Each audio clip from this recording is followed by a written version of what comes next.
दोस्तों, कल के क्लास में हमने संयोजन और वियोजन के बारे में पढ़ा था। आज हम लोग पढ़ेंगे वियोजन के भी 3 टाइप्स होते हैं। उसमें पहला होता है ऊष्मीय वियोजन, दूसरा होता है वैद्युत वियोजन, तीसरा होता है प्रकाशीय वियोजन। तो ऊष्मीय वियोजन के बारे में पहले हम लोग समझ लेते हैं। पहले एक बार वियोजन का देख लेते हैं। तो वियोजन क्या होता है? कोई बड़ा यौगिक, माना कि देखिए ए कोई बड़ा यौगिक है, इसमें जब इसको मतलब गर्म किए या विद्युत प्रवाहित किए या फिर सनलाइट दिए, तब क्या हुआ, ये टूट गया छोटे छोटे यौगिकों में। मतलब एक कोई बड़ा यौगिक छोटे छोटे बी और सी में टूट गया है। इसे समझ लेते हैं। यहाँ पर ए कोई बड़ा यौगिक था, जब इसमें करंट प्रवाहित की या हीट की उसको, तो कि छोटा छोटा यौगिकों में टूट गया। तो इसी को बोलेंगे क्या, वियोजन या अपघटन अभिक्रिया। तो वियोजन 3 टाइप से होता है रिएक्शन में, जिसमें समझते हैं। पहला होता है ऊष्मीय वियोजन। ऊष्मीय वियोजन मतलब हीट। किसी भी पदार्थ में अगर हम हीट दे रहे हैं तो क्या करेगा, 2 या 3 भागों में टूट जाएगा, नए नए पदार्थों में या कंपाउंडों में टूट जाएगा। तो इसी को ऊष्मीय वियोजन कहेंगे। कोई बड़ा कंपाउंड, जैसे देखते हैं कैल्शियम कार्बोनेट, कोई बड़ा कंपाउंड है, जब इसको हम करंट प्रवाहित किए तो क्या हुआ, कैल्शियम ऑक्साइड और कार्बन डाइऑक्साइड में टूट गया। तो देखेंगे तो यहाँ पे हम क्या कर रहे हैं, हीट दे रहे हैं। तो जब हम हीट दे रहे हैं तो इसमें क्या होगा, जब हम इसमें हीट दिए तो किसके माध्यम से हुआ, अगर हीट नहीं देते तो नहीं होता। तो इसी को बोलते हैं हीट के द्वारा किया गया। तो हीट के द्वारा किया गया तो इसलिए इसको ऊष्मीय वियोजन कहेंगे, क्योंकि ऊष्मा के द्वारा यहाँ पर वियोजन अभिक्रिया पूर्ण हुआ है, इसलिए इसको कहेंगे ऊष्मीय वियोजन। फिर समझते हैं यहाँ पर वैद्युत वियोजन। तो वैद्युत वियोजन क्या होता है, इसी को वैद्युत अपघटन भी कहते हैं, जिसमें कि कोई द्रवित क्लोराइड या ऑक्साइड में करंट प्रवाहित करते हैं तो क्या होता है, वो अपने आयनों में टूट जाता है। और देखिए यहाँ पे आयनों में टूट गया है, Na+Cl- में टूटता है, यहाँ प्लस माइनस में टूटेगा यहाँ पे, तो आयनों में अपना टूट जाएगा। जैसे कि जल है, यहाँ पर जल में क्या किए हैं, ये भी ऑक्साइड है ना, हाइड्रोजन का ऑक्साइड, जिसमें ऑक्सीजन लगा है तो वो ऑक्साइड हो गया, हाइड्रोजन ऑक्साइड है। यहाँ पर सोडियम क्लोराइड है, क्योंकि क्लोरीन लगा हुआ है। तो बोले ना, ऑक्साइड या क्लोराइड में जब विद्युत धारा प्रवाहित करेंगे तो क्या होगा, टूट जाएगा, अपने अपने आयनों में टूट जाते हैं। तो इसी को कहेंगे हम, किसके माध्यम से हो रहा है, करंट के माध्यम से। तो विद्युत धारा के माध्यम से हो रहा है, इसलिए इसको बोलेंगे वैद्युत वियोजन, क्योंकि इसमें करंट के माध्यम से हो रहा है। इसी प्रकार देखते हैं इधर प्रकाशीय वियोजन। तो प्रकाशीय वियोजन में क्या होता है, प्रकाश के माध्यम से, इसी प्रकार सेम वही होगा, जिसमें प्रकाश के माध्यम से कोई कंपाउंड है जो अपने मतलब 2 तत्वों में यहाँ पे टूट गया, 2 अणुओं में टूट जाए, 2 यौगिकों में टूट जाए। तो इसमें देखते हैं प्रकाश के कारण हुआ है, तो इसलिए इसको बोलेंगे प्रकाशीय वियोजन। और इसी रासायनिक अभिक्रिया के द्वारा ही हम लोग ब्लैक एंड वाइट फ़ोटो बनाते थे। अब तो कम मिलता है, अब कहीं कहीं देखते हैं, लेकिन इसमें इसका भी ज़रूरत पड़ता है, ब्लैक एंड वाइट फ़ोटो का। इसी रिएक्शन के फलस्वरूप उसका निर्माण किया जाता है। ठीक है, तो इसको फिर से एक बार देख लेते हैं। पहला क्या है, पहले वैद्युत वियोजन है। वैद्युत वियोजन क्या होता है, कोई बड़ा सा यौगिक छोटे छोटे अणुओं या यौगिकों में टूट जाता है। यह 3 टाइप से टूटने के लिए होता है, 3 टाइप से। पहला होता है ऊष्मीय वियोजन, दूसरा होता है वैद्युत वियोजन, तीसरा होता है प्रकाशीय वियोजन। तो ऊष्मीय वियोजन आखिरकार होता गया, जिसमें ऊष्मा के द्वारा वियोजन अभिक्रिया पूर्ण होगी, उसको बोलेंगे ऊष्मीय वियोजन। वैद्युत वियोजन में जो करंट के माध्यम से जो अभिक्रिया पूर्ण होगी तो उसको बोलेंगे वैद्युत वियोजन, या करंट के माध्यम से कोई बड़ा यौगिक 2 यौगिकों अणुओं में टूट जाए। तीसरा होता है प्रकाशीय वियोजन, इसमें प्रकाश के माध्यम से टूटा है, इसलिए इसको कहेंगे प्रकाशीय वियोजन। तो अब इसके नेक्स्ट देखते हैं, इतना तो समझ गए होंगे आप लोग। तो संयोजन हो गया, वियोजन हो गया, वियोजन के हर एक टाइप होंगे। अब एकल विस्थापन और द्विविस्थापन के बारे में समझते हैं। तो एकल विस्थापन एवं द्विविस्थापन के बारे में समझते हैं, देख लेते हैं। अब समझते हैं विस्थापन अभिक्रिया के बारे में। विस्थापन अभिक्रिया, इसी को बोलते हैं एकल विस्थापन अभिक्रिया बोलिए या प्रतिस्थापन अभिक्रिया बोलिए, तीनों एक ही चीज़ है। इस अभिक्रिया में क्या होता है, अधिक क्रियाशील तत्व कम क्रियाशील तत्व को उसके यौगिक से विस्थापित कर देता है। मतलब क्या है, अधिक क्रियाशील मतलब जो ज़्यादा क्रियाशील धातु है, जैसे में हो गया लोहा है।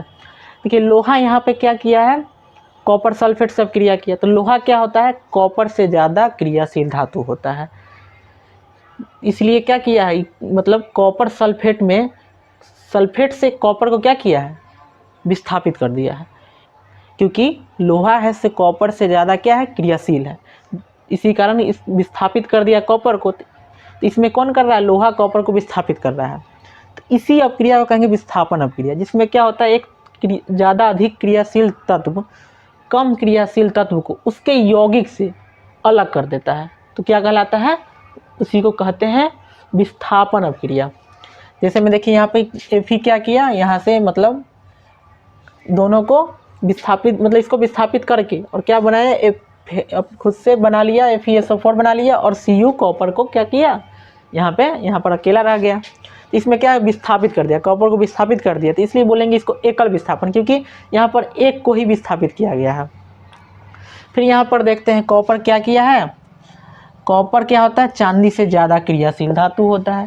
तो यहाँ पर कॉपर ज़्यादा होता है चांदी से क्रियाशील धातु, तो इसलिए कॉपर क्या करेगा, यहाँ पर सिल्वर को क्या करेगा, विस्थापित कर देगा। तो यहाँ पर सिल्वर को विस्थापित कर दिया, तो क्या हो गया, कॉपर विस्थापित कर दिया है किसको, हाँ। तो इसके कारण क्या हो गया, मतलब कॉपर क्या होगा, सिल्वर से ज़्यादा क्रियाशील है। इसी प्रकार देखते हैं Zn, जब हाइड्रोक्लोरिक अम्ल से क्रिया करता है, तो देखिए यहाँ पर Zn क्या करेगा, हाइड्रोजन को विस्थापित कर देगा और ZnCl2 बना लिया।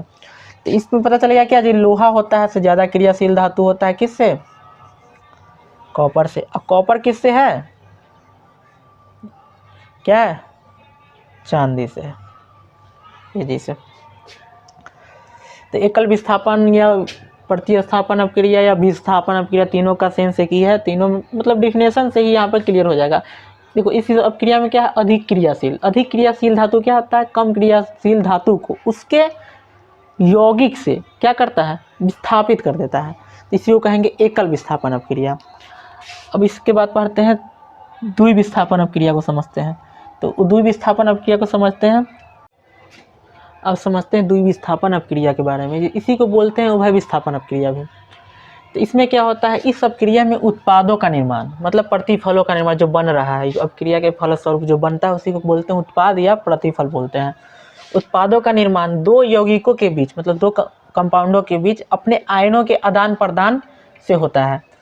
जिसे मैं समझते हैं, यहाँ पर देखिए दो ठो कंपाउंड है, इसमें अपना अपना आयनों का आदान प्रदान करता है।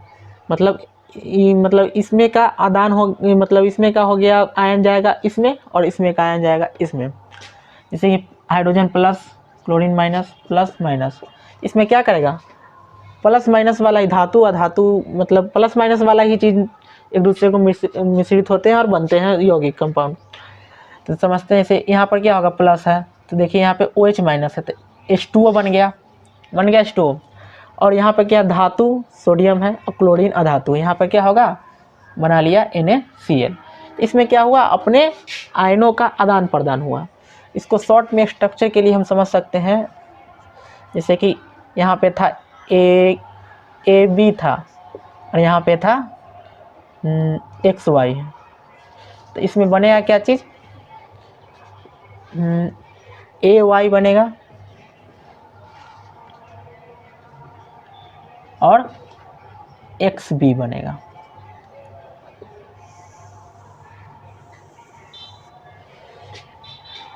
इस स्ट्रक्चर पर ही हम चलेंगे, ठीक है। तो यहाँ पर देखिए इसी प्रकार यहाँ पर Na2SO4, तो यहाँ पर सोडियम सल्फेट है, यहाँ पर बेरियम क्लोराइड से अपक्रिया किया। इसमें भी क्या है, प्लस माइनस वाला आयन है। इसमें क्या करेगा, इसमें भी आयन पे अपने आप में टूट जाएगा, मतलब आयन में टूटेगा, जैसे ही टूटेगा ये Na अलग SO4 अलग, इसी प्रकार ये भी टूटेगा। तो इसमें क्या होता है, अपने आयन का आदान प्रदान कर लेते हैं। मतलब यहाँ पे क्या होगा, अपने आयन सोडियम क्लोरीन साथ चला जाएगा और बेरियम सल्फेट साथ चला जाएगा, तो बना लेगा सोडियम क्लोराइड और बेरियम सल्फेट। मतलब अपने आयनों का आदान प्रदान दोनों तरफ से हो रहा है, एक है से अपने आयन को दे रहा है, एक अपना आयन को ले रहा है, मतलब दोनों तरफ से। तो यहाँ पर भी देखिए पोटेशियम है और पोटेशियम ब्रोमाइड है और सिल्वर नाइट्रेट है। इसमें देखिए इसमें भी क्या होगा, पोटेशियम नाइट्रेट बन गया और सिल्वर ब्रोमाइड बन गया। तो इसमें क्या हुआ है, इसमें भी द्विविस्थापन अपक्रिया ही हुआ है, क्योंकि दोनों में क्या अपने आयनों का आदान प्रदान किए हैं, इसलिए इसको द्विविस्थापन अपक्रिया कहते हैं। इसी स्ट्रक्चर पर है, देख लेंगे अच्छे से।